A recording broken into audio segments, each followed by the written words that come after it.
Monsieur le Premier ministre, Monsieur le ministre des Finances, je dirais entrant, on aurait dû dire pour Bastien sortant, Monsieur le directeur des organismes déconcentrés, j'oubliais le gouverneur de la Banque centrale, le président de la Banque nationale de crédit et tous ceux qui ont travaillé avec moi pendant cette année qui vient de s'écouler. Je pense qu'en présentant, c'est-à-dire qu'en chantant aujourd'hui l'hymne national, tout est dit. Nous devons prendre le temps de marcher, marchons unis. On devrait le faire parce que pendant longtemps, le mal haïtien vient du fait que nous n'avons jamais marché unis. Il y a d'autres choses qui ont été dites qu'on pourrait prendre le temps de décortiquer, mais nous devons accepter le fait que nous sommes loin du compte.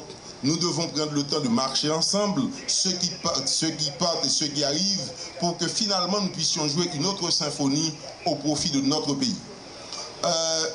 Il me sera difficile de vous dire que pour moi la chose la plus importante, c'est d'abord de parler du personnel avec lequel j'ai travaillé pendant une année. Ce que je peux dire que ce sont des gens qui sont, je dirais sans prendre le nom de la cité, qu'ils ont été des gens compétents, sérieux, honnêtes et qu'ils ont pris le temps d'effectuer leur travail. Moi, ce que je puis vous dire, c'est que tout le temps, je me suis arrangé pour qu'ensemble, nous puissions travailler, ensemble, nous puissions trouver aussi les solutions. Donc, pour moi, c'est une chose que je considère comme étant exceptionnelle. Une autre chose que je dirais, parce que je n'ai pas travaillé avec tous les employés, je le dirais en créole, que un cyclone, les employés du ministère des Finances sont là, que la pluie est là, que caoutchouc boulé est là. Moi, je pense que d'un ministère à l'autre, je souhaite qu'on va avoir le même comportement. Nous sommes tellement pauvres que nous n'avons pas le choix. Je l'ai dit à 100 reprises déjà, que notre pays tel qu'il est structuré, mené, géré, n'a plus débouché que sur une situation vraiment pénible où nous voyons de plus en plus de gens pauvres dans notre pays. Je viens de discuter avec le gouverneur de la Banque centrale. Il a été très clairement démontré que pour que nous puissions atteindre le niveau de 1991, il aurait fallu une croissance de 6,4% au pays. Et si nous voulons revenir à 1980, il faudrait une croissance de 10% pendant une bonne dizaine d'années, c'est-à-dire doubler notre création de richesse. Nous sommes passés à côté et je pense que ce pari est encore possible, comme je l'ai démontré en discutant avec le Fonds monétaire international la semaine dernière. C'est pour nous important, il nous faut apprendre à faire la paix, à vivre ensemble pour que s'installe, si vous voulez, ce dont nous avons besoin pour commencer le pari. J'ai travaillé il n'y a pas longtemps, naturellement on n'a pas le temps d'aller au-delà de ça, sur ce que j'appelle le cercle vertueux de la croissance.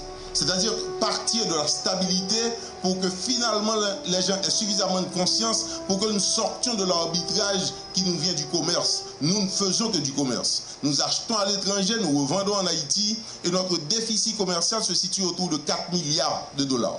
Si la diaspora n'existait pas, avec environ 1,8 à 2 milliards, notre situation aurait été encore plus dramatique.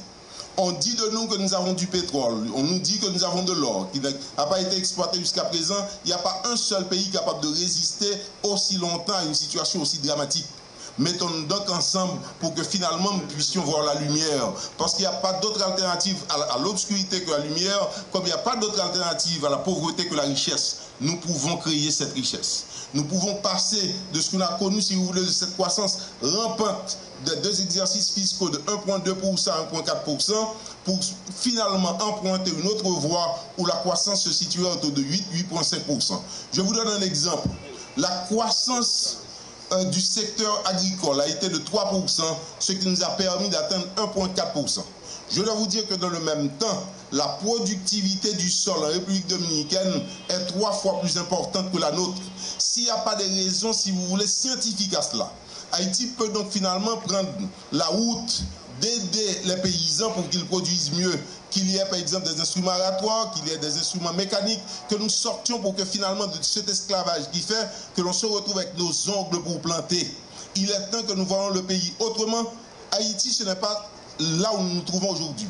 Haïti, c'est le monde, l'hôpital que nous regardons. Haïti, c'est Cité Soleil. Haïti, c'est ce que nous avons connu à Jérémie, au CAI.